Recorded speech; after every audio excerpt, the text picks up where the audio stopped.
Yeah, and I think another thing that could be on the list would be denying legacy, which is a fruit. It's not exactly a category in itself, but it's definitely a fruit of all of these because Brian said this is, impotent theology. And this morning I was thinking through this list and I was like, this is really castrated Christianity. This is fruitless Christianity. If it was a house, it would be like issues with the foundation, with the roof, and the HVAC. That's what all of these are. And you're not thinking like, oh man, I better tend this so that I can pass it on to the next generation. You're like, man, I hope this thing doesn't fall apart in the next 15 minutes. Right. Yeah.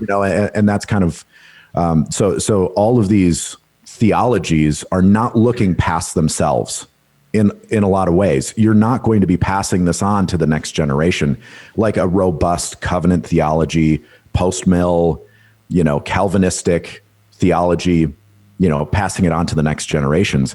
It really does deny your legacy. And so just looking through your list, I was ready to disagree with you. I really wanted to pick a fight somewhere. And I was talking to Brian, I'm like, I think complementarianism should be number one. It's not necessarily like my least favorite. Like if R2K theology, radical two kingdoms, man, I loathe that theology. Yeah, me too. I absolutely loathe it.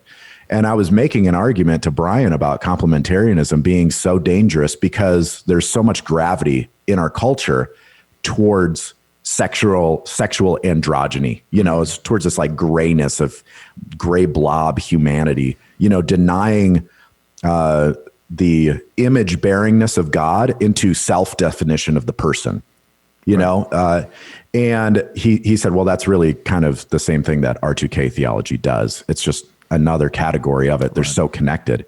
But this, and tying it all together within pietism, the roots of pietism, another reason why I would say it's castrated is because pietism in its essence was this pietist movement was founded because of how tired they were of fighting. This Lutheran pietistic movement. They didn't want to fight anymore. And a Christianity that does not fight will ultimately lose. They will be swallowed up. It won't produce fruit. Right. The Bible, the scriptures are just chock full of language of fighting, in this cosmic battle.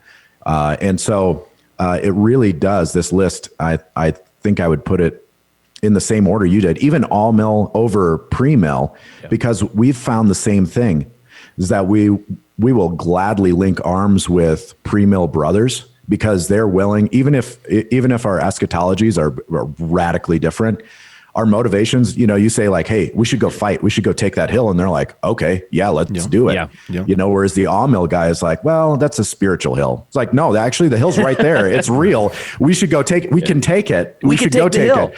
No, we should have taken it. They're like, Jesus is ruling spiritually over the spiritual hills. Right. He owns the spiritual cattle on all.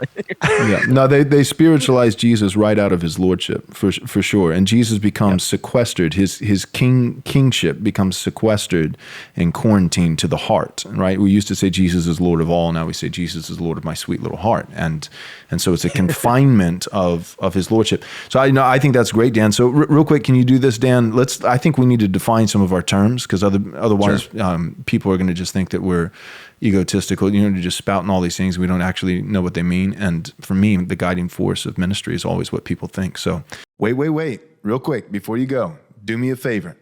Subscribe to our YouTube channel, click the bell so you'll be notified with all our new content as it comes out on a daily basis.